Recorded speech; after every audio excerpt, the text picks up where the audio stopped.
Yeah, I mean, that's what I liked about this movie is the fact that it definitely left it open for like more sequels, 10 Cloverfield Lane, but also I think the only reason why they're very, sketchy on the origins of the monster was that they kind of wanted to get you in the feeling of pretty much the people, like the main characters, because they have no idea where this monster is from. They have no idea. They're not part of the intelligence of the military or the scientist characters. They're just innocent bystanders. We never saw that in a found footage movie where the innocent bystanders like the main characters in the movie. And I'm not expecting everything to reveal. Like I'm not expecting the Cloverfield monster to sit down in Central Park, get on a megaphone, and say, "Well, my origin story was I was from this place, and then I was there." I came from Loch Ness.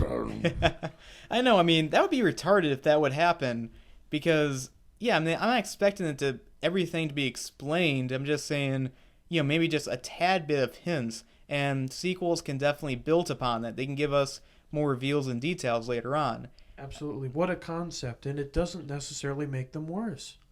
Wow. Yeah.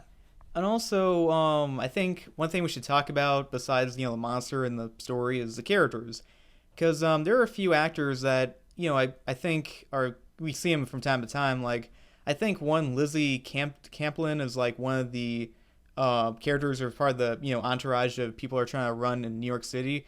She's in like Mean Girls and she's in that Masters of Sex show. Hmm. Yeah, she's in been stuff. T.J. Miller is another one. He's in a lot more things now.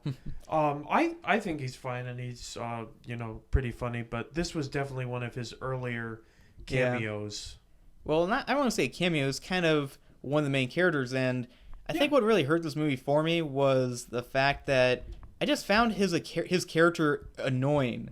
Like he always made these like kind of annoying stuff. It's kind of like these moments where it's supposed to be like a serious moment or a sad moment. He was so annoying during this time. I'm surprised one of the friends like, "Shut up!" Or try to punch him because he was just so annoying. It didn't help that he was the cameraman the entire time. There was that whole aspect, to be sure. And I think his friends kind of did give that off at points, not necessarily by saying "shut the hell up, HUD," which is a great name for a doofus, HUD. But yeah, I mean the movie definitely. I mean, I think another problem I may have with the movie, I think it might be a tad bit too short. It's only like an hour and 27 something minutes or so. yeah, I think that's fair. I think we all kind of wanted a little more out of it. Yeah. It certainly doesn't have to give us that, and that can be a good quality in some movies, I think, especially this one. But it is a valid concern nonetheless. Yeah. Trying to think what else to say about it, but yeah, I mean when it came out, it was big. I think it kind of showed that giant monster movies are not really dead in America. That there's more life for and more promise for found footage movies outside of just Japan. The Toho studio did the Godzilla movies. Absolutely. I think it really did a number historically in that time period for film. We'll look back on it and see that it led to possibly trying things like as we're talking about found footage movies resurging, and also giant monster movies, kaiju movies of Godzilla, Pacific Rim, things like that. I think would have been delayed significantly, or at least been discouraged much more if like something like Cloverfield hadn't come out and been Yeah, but we also had relatively successful. Yeah, but we also had Peter Jackson's King Kong. That was pretty mainstream and successful as well. That's true. That also gets a lot of scrutiny, though. I don't understand why. People are stupid. That's why it doesn't come down to much more than that. But yeah. So, what would you give this movie, Steven?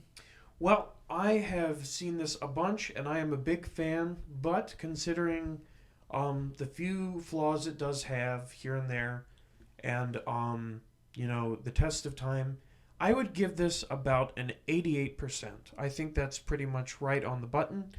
And it is just short of a total A grade, I think. Okay. But it's definitely one worth viewing. And please do watch it before seeing 10 Cloverfield Lane, Yeah. because it's always good to be informed. Yeah, true. Personally, I do feel like this movie. I mean, I'm not saying that it's the best. I wouldn't say it's the best found footage movie of all time, or like the best giant monster movie of all time. But I definitely would say it's easily one of the best ones. I would.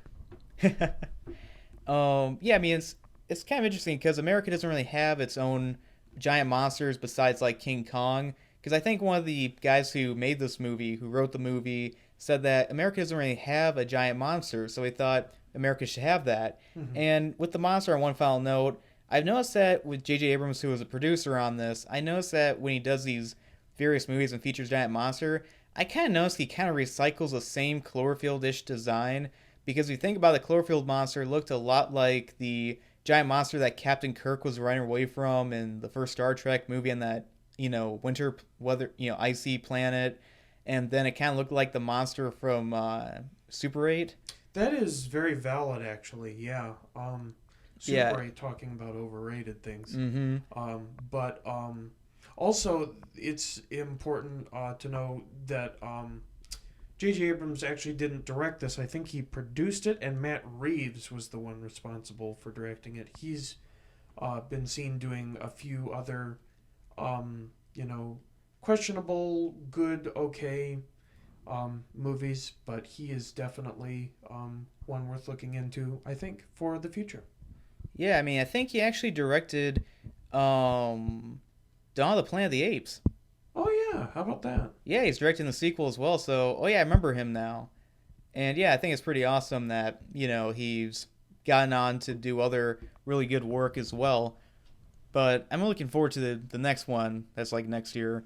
But overall, I would say Cloverfield, pretty good found footage movie. I really loved it. Did the right things about found footage movies. And while found footage has definitely lost its steam now, it's definitely more miss now than hit. Thanks, I would Paranormal say, Activity. yeah. But anyway, I would say that it was pretty good. I mean, minus the fact that, TJ Miller's character was really annoying and maybe it was kind of tad bit too short. I would say watch it with your friends, pretty good time. So overall, I give Cloverfield about 3 stars out of 4. I think that's very fair. Yeah. Okay.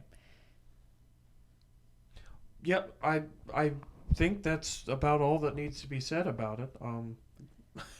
Yeah, I mean, I don't know if we're going to pull some kind of abstract ending on this review. I mean, maybe it was kind of abstract because we kind of had that awkward silence there. I guess one thing that could be said is the hype for the new movie, it's still alive.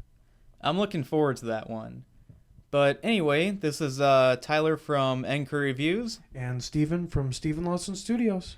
We hope you enjoyed this episode of Unscripted, and we're looking forward to doing a review on 10 Cloverfield Lane.